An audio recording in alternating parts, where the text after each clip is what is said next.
ഇപ്പോൾ നമ്മുടെ രക്ഷാദൗത്യം, നമ്മുടെ പ്രവർത്തനം ഏതാണ്ട് നേരത്തെ ബഹുമാന്യനായ മന്ത്രി സൂചിപ്പിച്ചതുപോലെ 31 മണിക്കൂർ കടന്നിട്ട് മുന്നോട്ട് പോകുന്ന സാഹചര്യമാണുള്ളത്.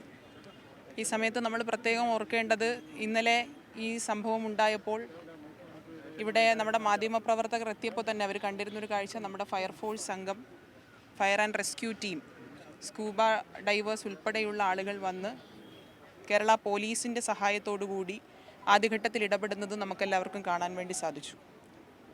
അതേ സമയത്ത് തന്നെ ബഹുമാന്യനായ കളക്ടറും ഞങ്ങളും എല്ലാവരും എത്തിച്ചേർന്നുകൊണ്ട് നഗരസഭയുടെ കൂടി മുഴുവൻ സംവിധാനവും ഇവിടെ ആവശ്യമായ എല്ലാ ക്രമീകരണവും ചെയ്യുന്നതിന് വേണ്ടി നമുക്ക് ഒരുക്കി നൽകാൻ വേണ്ടി സാധിച്ചു.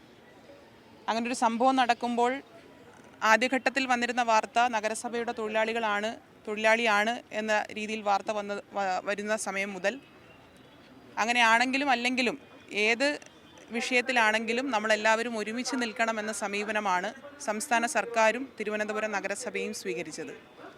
അതിൻ്റെ ഭാഗമായി തന്നെ ഈ 31 മണിക്കൂർ പിന്നിടുന്ന ഈ സമയത്തും ഇവിടെ ഈ മണ്ഡലത്തിൻ്റെ MLA ഉൾപ്പെടെയുള്ള എല്ലാവരും, ഇവിടെ വന്നിട്ടുള്ള എല്ലാവരും ഒരുമിച്ച് നിന്നുകൊണ്ട് നമുക്ക് ഈ രക്ഷാപ്രവർത്തനം കാര്യക്ഷമമായി ഏറ്റെടുക്കാൻ വേണ്ടി സാധിക്കണം എന്നുള്ള പ്രതീക്ഷ തന്നെയാണ് നമ്മളിപ്പോഴും മുന്നോട്ട് വയ്ക്കുന്നത്. അതിന് സാധ്യമായ എല്ലാ രീതികളും നമ്മൾ പരീക്ഷിച്ചു എന്ന് ഇവിടെ നിൽക്കുന്ന എല്ലാവർക്കും അറിയുന്ന കാര്യം തന്നെയാണ്. സാങ്കേതിക വിദ്യയുടെ സഹായം ഉൾപ്പെടെ തേടിക്കൊണ്ട് ആവശ്യമായ എല്ലാ കാര്യങ്ങളും നമുക്ക് ചെയ്യാൻ വേണ്ടി സാധിച്ചിട്ടുണ്ട്. ഇനി തുടർന്നും അത്തരം പ്രവർത്തനങ്ങൾ ഇപ്പോഴും നടന്നുകൊണ്ടിരിക്കുന്ന സാഹചര്യമാണുള്ളത്. നേരത്തെ ഇവിടെ സൂചിപ്പിച്ചതുപോലെ 5ാമത്തെ പ്ലാറ്റ്ഫോമിൻ്റെ അവിടെ നിന്ന് നമ്മുടെ ഫ്ലഷിംഗ് സംവിധാനം, ഫ്ലഷിംഗ് എന്ന് പറയുന്ന രീതിയിൽ വെള്ളം പ്രഷറിൽ കൂടുതൽ പമ്പ് ചെയ്തുകൊണ്ട് വെള്ളത്തിൻ്റെ ഒഴുക്ക് കൂടുതൽ കൂട്ടിക്കൊണ്ട് മാലിന്യത്തെ കുറച്ചുകൂടി, ആ ചെളി ഉൾപ്പെടെയുള്ള മാലിന്യങ്ങളെ കലക്കി ഇങ്ങോട്ടേക്ക് ഒഴുക്കി വിടാൻ ആവശ്യമായ സംവിധാനമാണ് ഇപ്പോൾ ചെയ്തുകൊണ്ടിരിക്കുന്നത്. ഇനി തുടർന്നും കുറച്ചുകൂടി പറ്റുന്ന രീതിയിലെല്ലാം കൂടുതൽ പമ്പുകളടക്കം സെറ്റ് ചെയ്തുകൊണ്ട് കൂടുതൽ അത്തരത്തിൽ സംവിധാനങ്ങളെല്ലാം ഉപയോഗപ്പെടുത്തിക്കൊണ്ട് ഈ പ്രവർത്തനം തുടരുന്നതിന് വേണ്ടിയാണ് നിലവിൽ ഇപ്പോൾ ആലോചിച്ചിട്ടുള്ളത്. നേരത്തെ പറഞ്ഞതുപോലെ നേവിയുടെ സംഘം അവർ രാത്രിയോടുകൂടി എത്തിച്ചേരും. അവർ കൂടി 1 മണിക്കൂറിനോടുകൂടി അവരെത്തിച്ചേരും. പ്രാഥമികമായി അവരുടെ കൂടി പരിശോധനയുടെ അടിസ്ഥാനത്തിൽ ചെയ്യാൻ കഴിയുന്ന മുഴുവൻ കാര്യങ്ങളും തുടർന്ന് ചെയ്യാനാണ് ഇപ്പോൾ നിലവിൽ തീരുമാനിച്ചിട്ടുള്ളത്.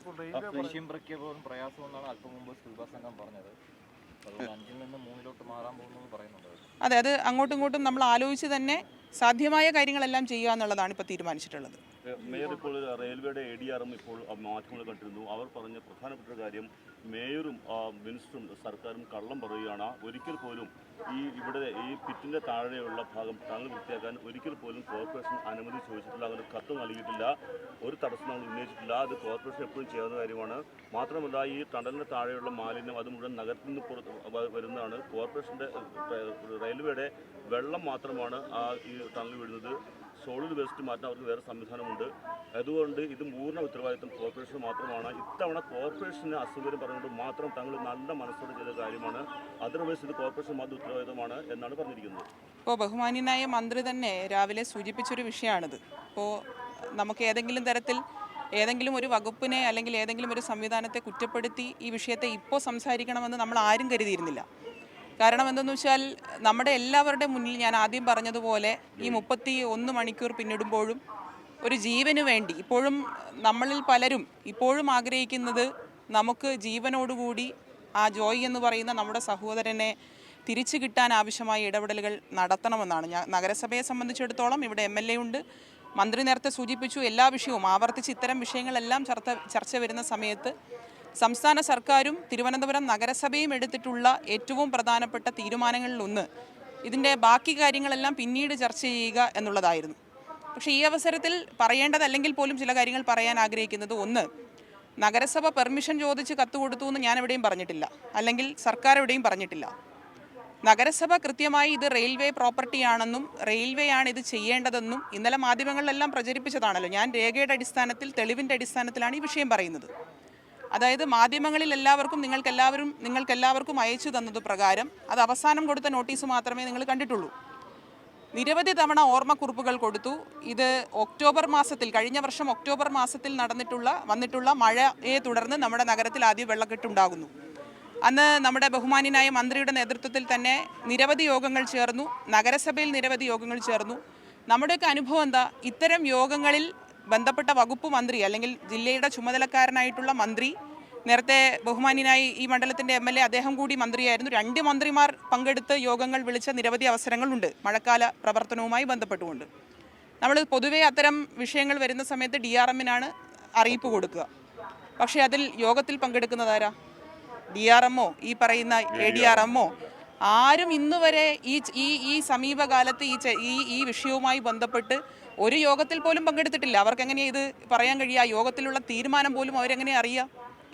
അതിന് പകരം ഏതെങ്കിലും തരത്തിൽ ഒരു തീരുമാനം എടുക്കാൻ പറ്റാത്ത തരത്തിലേക്ക് ഏതെങ്കിലും ഉദ്യോഗസ്ഥരെ വിടുക. അവർ സ്വാഭാവികമായും യോഗത്തിനകത്ത് വന്നിട്ട് പറയുന്നത് ഞങ്ങൾ മുകളിലേക്ക് ചോദിച്ചിട്ട് പറയാം. ആവർത്തിച്ച് ഈ വിഷയം പറയേണ്ടി വരുന്നൊരു സാഹചര്യം പലപ്പോഴും ഉണ്ടായിട്ടുണ്ട്. അതിനെ തുടർന്നുകൊണ്ടാണ് സംസ്ഥാന സർക്കാർ എന്നുള്ള നിലയിൽ ആലോചിച്ച പ്രകാരം സംസ്ഥാനത്തെ മുഖ്യമന്ത്രി തന്നെ മഴക്കാല പ്രവർത്തനങ്ങളുമായി ബന്ധപ്പെട്ടുകൊണ്ട് എടുത്തിട്ടുള്ള യോഗങ്ങൾ, അതിൻ്റെ തീരുമാനങ്ങൾ നമുക്കറിയാം. അതിൻ്റെയൊക്കെ അടിസ്ഥാനത്തിൽ ഓരോ വകുപ്പുകളും ചെയ്യേണ്ട പ്രവർത്തികളെ സംബന്ധിച്ചിടത്തോളം സൂചിപ്പിക്കുന്ന സാഹചര്യം ഉണ്ടായത്. അങ്ങനെയാണ് തിരുവനന്തപുരം നഗരസഭ നഗരസഭയുടെ സെക്രട്ടറിയെ ചുമതലപ്പെടുത്തിക്കൊണ്ട് ഇന്നലെ കണ്ടതുപോലെ ഒരു നോട്ടീസ് 7 ദിവസത്തെ സമയം കൊടുത്തുകൊണ്ട് ഒരു നോട്ടീസ് റെയിൽവേക്ക് നൽകുകയും അതിൻ്റെ അടിസ്ഥാനത്തിൽ കൃത്യമായി നിരന്തരമായ ഫോളോ അപ്പിൻ്റെ അടിസ്ഥാനത്തിലാണ് ഒരു ടെൻഡർ നടപടിയിലേക്കെങ്കിലും റെയിൽവേക്ക് പോകാൻ വേണ്ടി സാധിച്ചത്. അതോടൊപ്പം തന്നെ ഡിസാസ്റ്റർ മാനേജ്മെൻറ്റ് ആക്ടിൻ്റെ ഭാഗമായി ബഹുമാന്യനായ കളക്ടറും അതിൽ ഉത്തരവ് പുറപ്പെടുവിച്ചതിനെ തുടർന്നാണ് ഇത്തരത്തിലൊരു നടപടിയിലേക്ക് റെയിൽവേ വന്നത്. റെയിൽവേയോട് ഞങ്ങൾക്ക് ചോദിക്കാനുള്ള ഒരു കാര്യം ഇത്രയേ ഉള്ളൂ.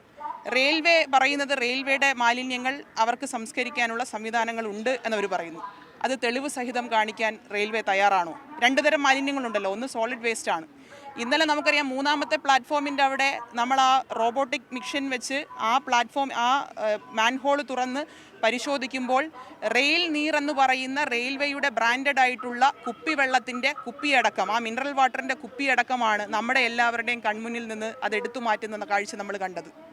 അത് പുറത്തുനിന്ന് ഈ റെയിൽവേ സ്റ്റേഷന് പുറത്തുനിന്ന് അല്ലെങ്കിൽ ഈ ട്രെയിനിന് പുറത്തുനിന്ന് മറ്റേതെങ്കിലും സ്ഥലത്ത് നഗരസഭയുടെ പരിധിയിൽ പോയി വാങ്ങി ഇവിടെ കൊണ്ട് കളയാൻ എന്തായാലും നമുക്ക് പറ്റില്ലല്ലോ. അല്ലെങ്കിൽ ആമേഴഞ്ചൻ തോട് ഒഴുകി വരുന്ന ഏതെങ്കിലും പ്രദേശത്ത് റെയിൽ നീരെന്ന് പറയുന്ന പാനീയം വാങ്ങി അവിടെ നിന്ന് കുടിച്ചതിന് ശേഷം ആമേഴഞ്ചൻ തോടിലേക്ക് വലിച്ചെറിയാൻ കഴിയില്ലല്ലോ. അപ്പോൾ ഇതൊരു ബോധപൂർവമായി റെയിൽവേയുടെ ഭാഗത്ത് നിന്ന് മാലിന്യ സംസ്കരണ രംഗത്ത് ഒരു ഇടപെടലും നടത്താതെ അതിനു പകരം ഇത്തരത്തിലുള്ള വിഷയങ്ങൾ, ഇത്തരം ഈ ജലാശയങ്ങൾ അത് വൃത്തിഹീനമാക്കുന്നതിന് അവരുടെ ഭാഗത്തു നിന്ന് നടപടികൾ ബോധപൂർവമായി ഉണ്ടായിട്ടുണ്ടോ എന്നുള്ള പരിശോധനയടക്കം നഗരസഭ ചെയ്യും. അതെ, ഞാൻ ഒന്ന് കംപ്ലീറ്റ് ചെയ്തോട്ടെ. ഇപ്പോൾ സോളിഡ് വേസ്റ്റിൻ്റെ കാര്യം ഞാൻ പറഞ്ഞു. ഈ ലിക്വിഡ് വേസ്റ്റ് ഉണ്ടല്ലോ, ഇപ്പോൾ നമുക്കറിയാം നമ്മളെല്ലാവരും റെയിൽവേ സ്റ്റേഷനകത്ത് പലതവണയായി വന്നു പോകുമ്പോൾ ട്രെയിൻ കഴുകിയ മാലിന്യം അടക്കം, അതായത് വാഷ് ചെയ്യുന്ന മാലിന്യം അടക്കം, ഫീക്കൽ വേസ്റ്റ് മനുഷ്യ വിസർജ്യം അടക്കമുള്ള മാലിന്യങ്ങൾ സംസ്കരിക്കാൻ ETPO STPO അടക്കമുള്ള ഏതെങ്കിലും സംവിധാനം ഈ തിരുവനന്തപുരത്ത് റെയിൽവേക്ക് കാണിച്ചു തരാൻ വേണ്ടി പറ്റുമോ? ഇനി കുറച്ച് ദിവസം മുന്നേയുള്ള ഒരു അനുഭവം കൂടി ഞാൻ പറയാം. നമ്മുടെ ഒരു പ്രധാനപ്പെട്ട മാധ്യമ പത്രം തന്നെ ഒരു വാർത്ത റിപ്പോർട്ട് ചെയ്തിരുന്നു. റെയിൽവേയുടെ വേളിയിൽ വരുന്ന ഒരു പ്രോപ്പർട്ടിയിൽ മാലിന്യം കുന്നുകൂടി കിടക്കുന്നു എന്നതാണ് ആ റിപ്പോർട്ട് വരുന്നതിന് തൊട്ട് മുൻപ് തന്നെ ഈ വിഷയം അറിയുകയും സെക്രട്ടറി അവിടെ സ്ഥലപരിശോധന, സെക്രട്ടറി നേരിട്ട് നഗരസഭയുടെ സെക്രട്ടറിയെ ചുമതലപ്പെടുത്തി സെക്രട്ടറി നേരിട്ട് ആ സ്ഥലത്ത് പോയി പരിശോധിക്കുകയും അവിടെ നിരന്തരം ഇടപെട്ട് അവസാനം ബഹുമാന്യനായ തദ്ദേശ സ്വയംഭരണ വകുപ്പ് മന്ത്രിയെ വിഷയം അറിയിക്കുകയും അദ്ദേഹം പറഞ്ഞു മുഖം നോക്കാതെ നടപടിയെടുക്കണം. കാരണം മാലിന്യ സംസ്കരണം എന്ന് പറഞ്ഞാൽ സംസ്ഥാന സർക്കാരിനെ സംബന്ധിച്ചിടത്തോളം അത്ര തന്നെ പ്രാധാന്യമാണ്. അതുകൊണ്ട് മുഖം നോക്കാതെ നടപടിയെടുക്കണം. അപ്പോൾ ഒരു ഫൈനിലേക്കൊക്കെ പോകുന്നൊരു സാഹചര്യം വന്നപ്പോൾ അത് സംസ്കരിക്കാൻ ആവശ്യമായ സംവിധാനം ഇപ്പോൾ റെയിൽവേ വളരെ കുറച്ച് ദിവസങ്ങൾക്ക് മുൻപ് റെയിൽവേ അവിടെ നടപടി ആരംഭിച്ചിട്ടുണ്ട് കൊച്ചുവേളിയിൽ. അത് നഗരസഭ കൊടുത്ത ആ അവസാനഘട്ട നോട്ടീസിൻ്റെ ഭാഗമായിട്ട് ആ തെളിവും പുറത്തുവിടാൻ ഞാൻ തയ്യാറാണ്. അപ്പോൾ അതുപോലെ തന്നെ ഈ ലിക്വിഡ് വേസ്റ്റും സോളിഡ് വേസ്റ്റും കൃത്യമായി സംസ്കരിക്കപ്പെടുന്നുണ്ട് എന്ന് റെയിൽവേക്ക് തെളിയിക്കാൻ കഴിയുമോ എന്നതാണ് നഗരസഭയുടെ ഭാഗമായി ഞങ്ങൾക്ക് ചോദിക്കാനുള്ളത്.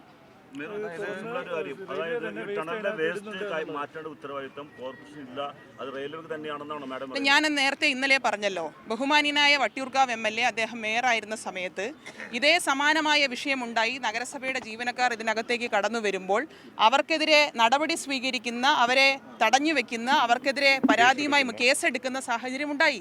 അത് നമ്മുടെ മുന്നിൽ അനുഭവമാണ്. നിങ്ങൾ പ്രശാന്ത് MLA അദ്ദേഹത്തെ കാണുമ്പോൾ നിങ്ങൾക്ക് വേണമെങ്കിൽ ചോദിക്കാം. പിന്നെ സ്വാഭാവികമായിട്ടും ഇടപെട്ട് ആ വിഷയത്തെ പരിഹരിച്ചിട്ടുണ്ടാകാം. പക്ഷേ അത്തരം അനുഭവങ്ങൾ നമ്മുടെ മുന്നിലുണ്ട്. പിന്നെ ഒരു കാര്യം, റെയിൽവേ സ്റ്റേഷൻ പരിസരത്ത് റെയിൽവേ സ്റ്റേഷനുമായി ബന്ധപ്പെട്ടിരിക്കുന്ന സ്ഥലം എല്ലാ അധികാരവും എല്ലാ ചുമതലയും അവർക്ക് തന്നെയാണല്ലോ. ഞങ്ങൾക്ക് ഉത്തരവാദിത്തമില്ല എന്ന് പറഞ്ഞ് ഒഴിഞ്ഞു മാറാൻ റെയിൽവേക്ക് എങ്ങനെയാണ് കരുതുന്നത്? അവർക്ക് വേണമെങ്കിൽ പറയാം, ഞങ്ങൾക്കൊരു സഹായം വേണം, ഞങ്ങൾക്ക് നഗരസഭയുടെ കൂടെ പിന്തുണ വേണം. നഗരസഭ സ്വാഗതം ചെയ്യും, ഒരു സംശയവും വേണ്ട. ഇത് ഇപ്പോൾ ADRM പറഞ്ഞത് വെച്ച് ഞാൻ മനസ്സിലാക്കുന്നത്, ADRM പറഞ്ഞതിൻ്റെ ഒരു പ്രധാനപ്പെട്ട ഭാഗം നഗരസഭ അങ്ങോട്ട് പെർമിഷൻ ചോദിച്ചിട്ടില്ലെന്നാ. നഗരസഭ റിട്ടേൺ ആയിട്ടല്ലേ ഈ റെയിൽവേക്ക് കൊടുത്തത്. റെയിൽവേയാണ് ഇത് ശുചീകരിക്കേണ്ടത്, റെയിൽവേ ഇത്ര ദിവസത്തിനകം അത് ശുചീകരിക്കണം എന്ന് പറഞ്ഞപ്പോൾ ഞങ്ങൾക്ക് കഴിയില്ല, നഗരസഭ അത് ചെയ്യണം എന്ന് പറഞ്ഞ് ഒരു റിട്ടേൺ ആയിട്ട് ഒരു തിരിച്ച് മറുപടിയെങ്കിലും അയക്കാത്ത. ഞാൻ ഫോൺ വിളിച്ചല്ലോ പറഞ്ഞത്.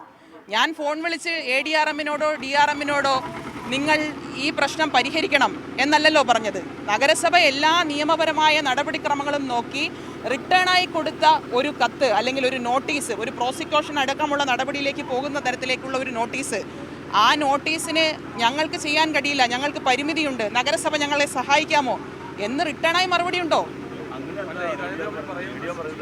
15-ലും 17-ലും 19-ലും കോർപ്പറേഷനാണ് ഈ റോഡ് വിട്ടേക്കിയിരിക്കുന്നത്. ഇത്തവണ കോർപ്പറേഷനെ ചില അവസ്ഥയിൽ വെച്ചപ്പോൾ ഞങ്ങൾ നല്ല മനസ്സോട് മാത്രം ചെയ്ത അങ്ങനെയൊന്നുമല്ല. കളക്ടർ യോഗത്തിനകത്തെയും അതുപോലെ ബഹുമാന്യനായ മന്ത്രി പങ്കെടുത്തിട്ടുള്ള വിളിച്ചു ചേർത്തിട്ടുള്ള യോഗത്തിനകത്തെയും മിനിറ്റ്സ് ഒക്കെ പരിശോധിക്കാമല്ലോ. കോർപ്പറേഷൻ എവിടെയും കോർപ്പറേഷൻ്റെ ചുമതലകളിൽ നിന്ന് പുറകോട്ട് പോകാൻ ഒരു കാരണവശാലും ശ്രമിക്കാത്ത ഒരു സാഹചര്യം തന്നെയാണ്.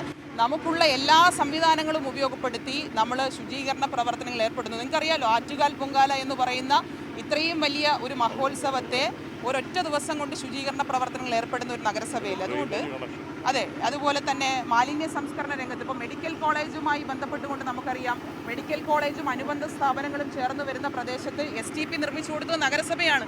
നഗരസഭ ഒരിക്കലും നഗരസഭയുടെ ഉത്തരവാദിത്തത്തിൽ നിന്ന് മാറി നിൽക്കില്ല. നഗരസഭ അത് അമൃത് പദ്ധതി വഴി മെഡിക്കൽ കോളേജിന് STP നിർമ്മിച്ചു കൊടുത്ത നഗരസഭയാണ് തിരുവനന്തപുരം നഗരസഭ.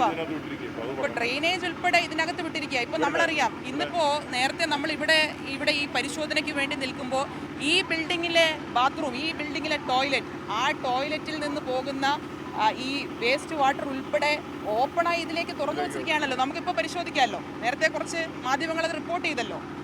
അതൊരു ബോധപൂർവമായ ശ്രമമല്ലേ? അതായത് ഞങ്ങൾ ഇങ്ങനെ ചെയ്യുകയുള്ളൂ എന്ന ഒരു മുൻധാരണയോടുകൂടി ബോധപൂർവമായ ശ്രമം റെയിൽവേയുടെ ഭാഗത്തു നിന്നുണ്ടായിട്ടുണ്ട് എന്ന് നഗരസഭയ്ക്ക് തീർച്ചയായും പരിശോധിക്കേണ്ടി വരും. ഈ സന്ദർഭം ഇതൊന്നും പറയാൻ ഉദ്ദേശിച്ചിരുന്നതല്ല. ഒരു കാരണവശാലും ഈ വിഷയത്തിലൊക്കെ ഇതൊക്കെ നേരത്തെ ഇന്നലെ തന്നെ ഇവിടെ വന്നപ്പോൾ നിങ്ങൾക്കറിയാം, ഞങ്ങൾ ഉൾപ്പെടെ എല്ലാവരും, ഞാനും ബഹുമാന്യനായ ഡെപ്യൂട്ടി മേയർ ഇവിടെയുണ്ട്, MLA ഇന്നലെ അദ്ദേഹം സ്ഥലത്തില്ലെങ്കിൽ പോലും ഓരോ നിമിഷവും ഇവിടുത്തെ വിഷയം അദ്ദേഹം വിളിച്ചന്വേഷിക്കുന്ന സാഹചര്യമുണ്ടായി. ഇന്ന് രാവിലെ തന്നെ അദ്ദേഹം ഇവിടെ എത്തുന്ന സാഹചര്യമുണ്ടായി. തുടർന്ന് നമ്മളെ കൃത്യമായി ഇതിൻ്റെ ഫോളോ അപ്പ് എടുക്കുന്ന സാഹചര്യമുണ്ടായി. ഞങ്ങളെല്ലാം ഇവിടെ കേന്ദ്രീകരിച്ച് നിൽക്കുന്നതിൻ്റെ ഒറ്റ ഒരു കാരണം ആ ജീവൻ രക്ഷിക്കുക എന്നുള്ളത്. നമ്മളൊക്കെ നിൽക്കുന്ന അതിനാണല്ലോ. ബാക്കി കാര്യങ്ങളൊക്കെ നമ്മൾ അതിനുശേഷം ചർച്ച ചെയ്യാമെന്ന് വെച്ച് തീരുമാനിച്ച കാര്യമാണ്. ഇന്നലെ ഇവിടുത്തെ പ്രാഥമികമായി ഈ രക്ഷാപ്രവർത്തനം നടക്കുന്നതിനോടൊപ്പം നമ്മൾ സ്വാഭാവികമായും ഇത്തരം പരിശോധനകൾ നടക്കുമല്ലോ. ഇത്രയും വേസ്റ്റ് വരുന്നതുമായി ബന്ധപ്പെട്ട് നഗരസഭയെ സംബന്ധിച്ചിടത്തോളം നഗരസഭ അതിൻ്റെ പ്രാഥമിക പരിശോധന നടത്തുമ്പോൾ ഇന്നലെ തന്നെ ഇത് ബോധ്യപ്പെട്ടതാണ്. പക്ഷേ ആ ഘട്ടത്തിലൊന്നും ഇത് പറയാതിരുന്നത്, ഇത് നിയമപരമായി നഗരസഭ മുന്നോട്ട് ബാക്കി കാര്യങ്ങൾ ചെയ്യും, അതിന് എല്ലാ നിയമസാധ്യതകളും നഗരസഭ ഉപയോഗപ്പെടുത്തും. ഇനി വരുന്ന ദിവസങ്ങളിൽ ഇത് എങ്ങനെയാണ് ഈ മാലിന്യം സംസ്കരിക്കുന്നതെന്നടക്കം നഗരസഭയെ ബോധ്യപ്പെടുത്താൻ റെയിൽവേ തയ്യാറായിട്ട് വരും. അത് മുൻകൂർ ജാമ്യം എടുത്തതാണ്. റെയിൽവേ തയ്യാറാകണം. ഇനി വരുന്ന ദിവസങ്ങളിൽ റെയിൽവേ ഇത് എങ്ങനെയാണ് ഈ ശുചീകരണം നടത്തുന്നത്, ഈ മാലിന്യ സംസ്കരണം നടത്തുന്നത് എന്ന് നഗരസഭയെ ബോധ്യപ്പെടുത്തേണ്ട ചുമതല റെയിൽവേക്ക് ഉണ്ടാകും. അത് റിട്ടേണായി തന്നെ നാളെ തന്നെ റെയിൽവേ അറിയിക്കും എന്നുകൂടി ഞാൻ സൂചിപ്പിക്കുന്നു.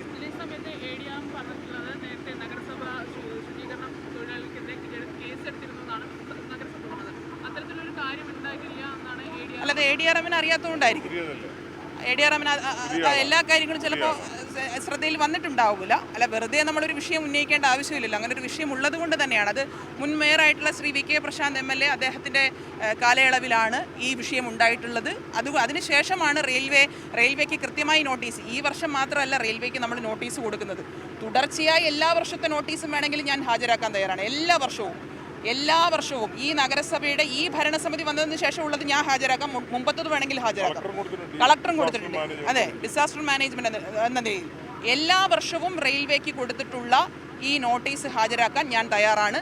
റെയിൽവേ അതിൽ ഇനി തുടർന്നുള്ള നടപടികൾ റെയിൽവേ സ്വാഭാവികമായിട്ടും അതിൻ്റെ ഭാഗമാകും എന്നുകൂടി സൂചിപ്പിക്കാൻ ആഗ്രഹിക്കുന്നു.